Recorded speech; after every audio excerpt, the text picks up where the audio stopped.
Bismillahirrahmanirrahim. Assalamualaikum warahmatullahi wabarakatuh. Hari ini kita ketemu lagi dalam mata kuliah arsitektur tradisional Jawa. Kita akan membahas tentang petung berdasarkan kalender Jawa. Mengapa ini penting? Karena di dalam arsitektur Jawa itu juga menggunakan petung untuk menentukan ukuran-ukuran, baik itu ukuran bangunan denah maksud saya, kemudian juga ukuran komponen-komponennya seperti banyaknya usuk dan sebagainya ya. Nah, sebelum kita berbicara tentang tadi ukuran atau petung di dalam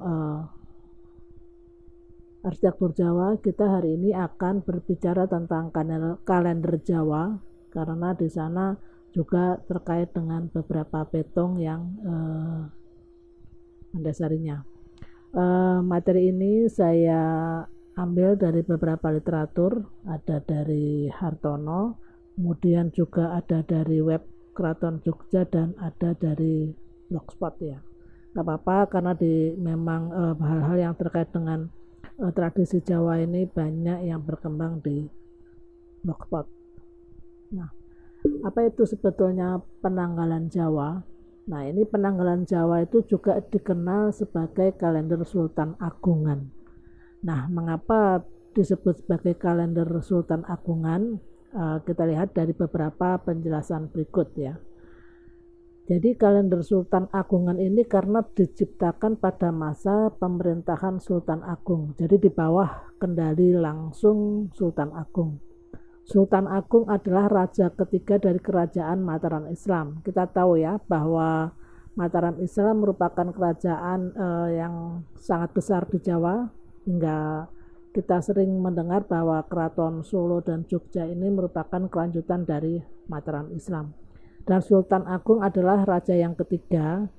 Ini sejarahnya sangat panjang kalau kemudian kita bicarakan ya. Sesudah Demak itu kemudian digantikan oleh Sultan Pajang atau Keraton Pajang di Solo dengan rajanya Hadiwijaya.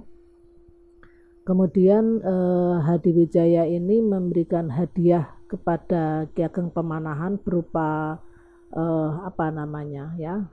wilayah kadipaten di Mentau Kota Gede Yogyakarta. Nah, karena apa? Karena Ki Ageng Pemanahan sudah berhasil mengalahkan Aryo Penangsang. Nah, kemudian pada masa berikutnya Ki Ageng Pemanahan yang sebagai adipati ini dengan wilayah kadipaten begitu, wilayah bagian dari kerajaan Pajang. Kemudian beliau wafat digantikan oleh putranya yang bernama Sutawijaya. Namun Sutawijaya ini berharap tidak hanya sebagai kadipaten tetapi menjadi satu kerajaan yang besar. Nah, ini kemudian ingin mendirikan kerajaan yang tidak diridhoi atau tidak direstui oleh Hadiwijaya atau Raja Pajang. Sehingga terjadilah perperangan antara Pajang dan Mataram yang akhirnya dimenangkan oleh Mataram. Kemudian Hadiwijaya menjadi Raja Mataram di Kota Gede yang pertama, kemudian sesudah itu dilanjutkan oleh putranya Mas Jolang, dan yang ketiga adalah Mas Rangsang. Nah, ini Mas Rangsang ini juga disebut sebagai Sultan Agung. Nah, Sultan Agung ini memiliki peran yang sangat besar di dalam mengislamkan beberapa hal yang terkait dengan Jawa. Salah satunya adalah penyusunan kalender Sultan Agungan ya. Jadi pada masa itu masyarakat Jawa menggunakan kalender Saka yang berasal dari India. Kalender Saka atau Soko ini didasarkan pada pergerakan matahari. Jadi seperti kalender Masehi yang berbeda dengan kalender Hijriyah atau kalender Islam yang didasarkan pada pergerakan bulan. Oleh karena itu, perayaan-perayaan adat yang diselenggarakan oleh keraton tidak selaras dengan perayaan-perayaan hari besar Islam. Kemudian Sultan Agung menghendaki agar perayaan tersebut dapat bersamaan waktu. Kemudian beliau menciptakan satu sistem penanggalan baru yang merupakan perpaduan antara kalender Saka dan kalender Hijriah. Sistem penanggalan inilah yang kemudian dikenal sebagai kalender Jawa atau kalender Sultan Agungan. Kalender ini meneruskan tahun Saka, namun melepaskan sistem perhitungan yang lama dan menggantikannya dengan perhitungan berdasarkan pergerakan bulan. Sehingga cara ini tidak mengubah dan memutus perhitungan dari tatanan lama, maka pergeseran peradaban ini tidak mengakibatkan kekacauan baik bagi masyarakat maupun bagi catatan sejarah. Dan ini merupakan satu langkah yang diambil oleh Sultan Agung di dalam menyikapi hal yang sangat strategis ini. Nah, di dalam kalender Jawa itu dikenal satu siklus 7 hari atau juga dikenal sebagai nama Padinon, Padinan atau Saptawara ya, Saptaworo ya. Saptaworo itu adalah Sabto 7, Woro itu ya pemberitahuan begitu. Nah, ini siklus harian ini masih dipakai sampai sekarang selain siklus 5 hari atau Poncoworo. Saptaworo atau Padinan ini terdiri dari hampir sama ya dengan bulan berdasarkan kalender Masehi, yaitu Akad ya. Kalau di dalam Islam kita dengar Ahad gitu ya, ini di kalender Jawa disebut sebagai Akad. Ada Senin ya, bukan Senin, ada Selasa, ada Rebo, Kemis, Jumuah, dan Setu. Masing-masing ini memiliki nilai atau jumlah neptu. Jadi kalau Akad itu jumlah neptunya 5, Senin jumlah neptunya 4, Selasa jumlah neptunya 3, dan seterusnya. Angka-angka neptu ini dari mana? Ini berasal dari Primbon. Apa itu Primbon? Nanti kita akan jelaskan. Nah, yang kedua, ini adalah hari berdasarkan siklus 5 hari atau disebut juga Poncoworo atau pasaran. Nah, jadi di sini ada Kliwon, Legi, Paing, Pon, dan Wage. Nah, ini juga memiliki neptu sendiri-sendiri. Jadi yang Kliwon itu neptunya 8, Legi 5, Paing 9, Pon 7, dan Wage 4. Nah, ini makanya orang Jawa atau orang tua-tua itu selalu menyebutnya misalkan Senin Paing, kemudian Selasa Pon, dan sebagainya. Itu adalah menggabungkan antara tadi ya hari siklus 7 harian dengan siklus 5 hari atau pasaran. Selain Poncoworo dan Saptaworo juga masih ada siklus 6 hari yang disebut Satworo atau Paringkelan. Tetapi ini jarang kita gunakan, atau maksudnya masyarakat awam itu jarang menggunakan. Kemudian di dalam kalender Jawa juga mengenal siklus bulan. Jadi dalam penanggalan Jawa itu bulan itu nama-namanya merupakan nama serapan dari bahasa Arab sebagian dan disesuaikan dengan lidah Jawa. Jadi ada bulan Suro itu atau bulan Muharram gitu ya. Kemudian ada bulan Sapar atau Safar.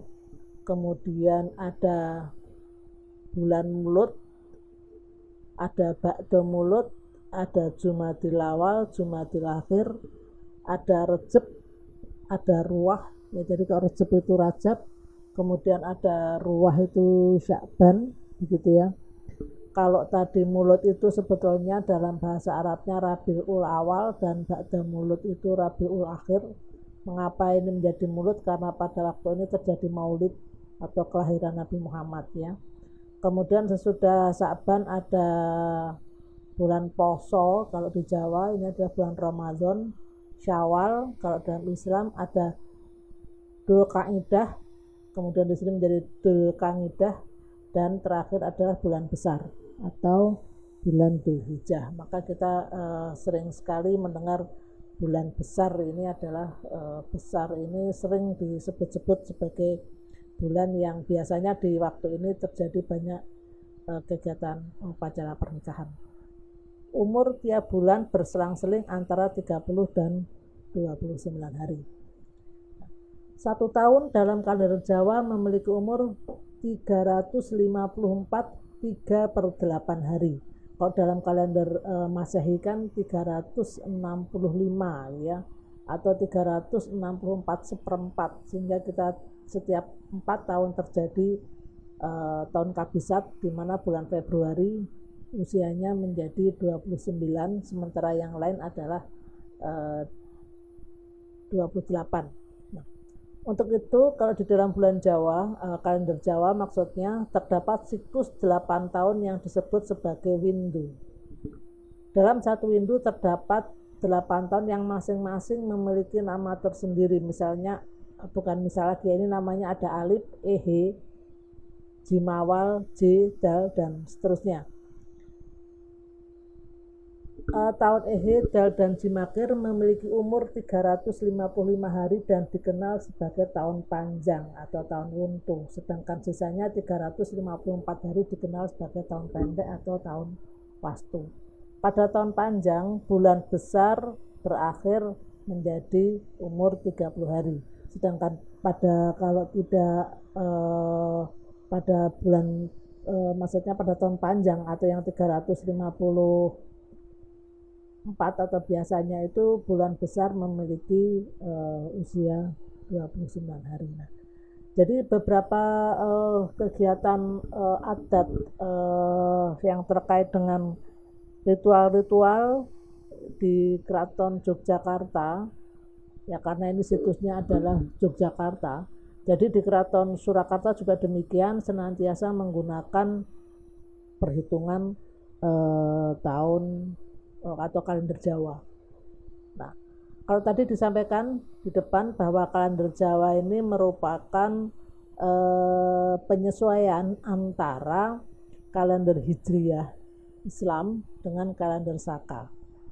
Tetapi kalau kemudian kita lihat ritual ini, kalau kita lihat ya dari pakaian-pakaiannya, maka Jawanya lebih unggul gitu ya. Tidak ada satu orang pun yang mengenakan jilbab sebagai salah satu ciri ciri pakaian Islami begitu. Nah, ini apakah kalau menggunakan jilbab tidak boleh mengikuti acara ritual ini atau apa? Saya kurang tahu. Yang biasanya proses grebek itu ya, grebek ini ada grebek mulut atau maksudnya grebek peringatan Maulid Nabi begitu. Tapi ini suasananya Islamnya hilang. Nah, itulah antara Islam dan Jawa. Kalau di Jawa itu dikatakan bahwa Jawa ini memiliki kekokohan budaya yang sangat kuat, sehingga yang terjadi bukan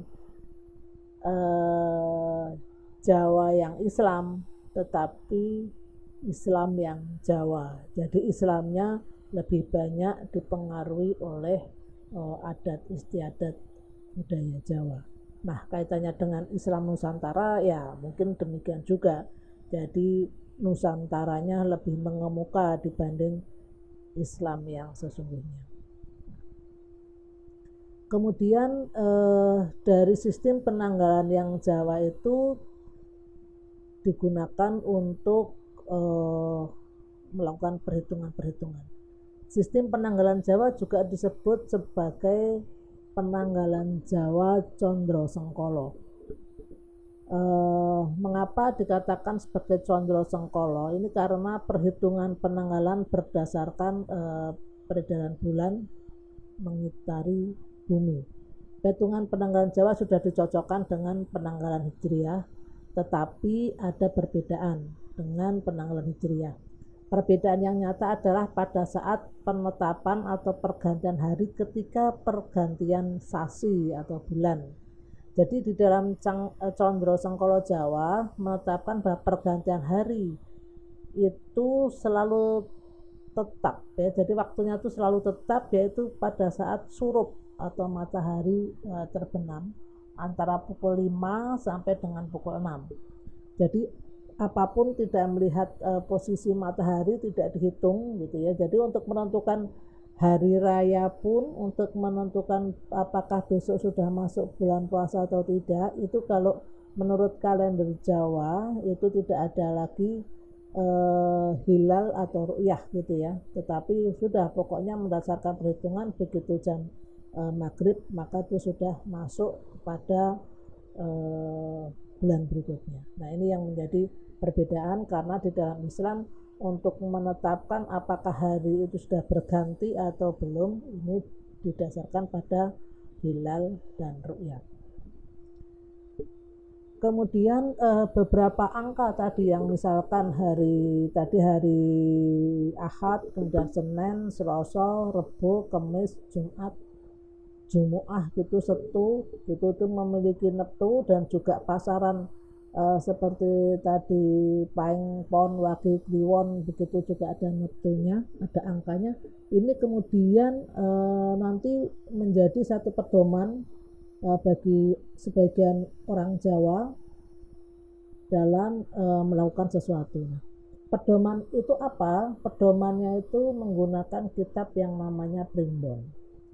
Kitab Primbon pada dasarnya merupakan petung itu perhitungan ya, suatu kegiatan atau ritual yang telah dibukukan dengan rapi oleh pujangga, sehingga catatan ini sampai sekarang masih bisa dipelajari dengan mudah. Sampai saat ini Primbon masih digunakan sebagian masyarakat Jawa untuk memulai atau melakukan aktivitas sehari-hari. Jadi pustaka yang membahas tentang Primbon Jawa ini cukup banyak. Misalkan ada Almanak Gampang gitu ya. Kemudian ada Primbon Jawa Pakuwon. Juga ada Serat Centini. Nah, Serat Centini ini sangat terkenal. Serat Centini atau juga disebut Suluk Tembang Raras atau Suluk Tembang Raras Amangrogo merupakan salah satu karya sastra terbesar dalam kesusastraan Jawa Baru. Artinya Jawa Baru itu Jawa sesudah Islam ya. Sebelum Islam itu Jawanya dianggap sebagai Jawa yang lama. Jadi kalau ada dulu kerajaan Mataram Hindu itu maka masuk Jawa lama, dan Mataram Islam ini adalah Jawa Baru. Serat Centini disampaikan dalam bentuk tembang dan penulisannya dikelompokkan menurut jenis lagunya, atau biasa disebut ada pupuh begitu ya. Dinyatakan bahwa nilai filosofi Jawa dalam Serat Centini tercermin dalam nilai kesempurnaan hidup atau ngudika campurnan dan falsafat asal dan arah yang ada, yaitu sangkan paraning dumadi. Jadi di dalam Serat Centini ini sebetulnya menceritakan sebuah perjalanan gitu ya. Jadi sebuah perjalanan yang kemudian apapun yang ditemui, misalkan gitu ya, perjalanan ke sebuah desa, di sana ada tanaman apa saja itu disebutkan, sehingga dengan demikian budayanya seperti apa yang terjadi, tanahnya seperti apa, itu semua disebutkan, sehingga menjadi satu database gitu, database tentang kehidupan sosial ekonomi dan juga tradisi yang terkait dengan keyakinan ritual maupun keyakinan dalam bentuk kegiatan yang lain. Primbon pada dasarnya bukan kitab agama. Masyarakat Jawa juga paham bahwa Primbon itu adalah bukan kitab agama, tetapi seringkali lebih dipercaya oleh masyarakat Jawa.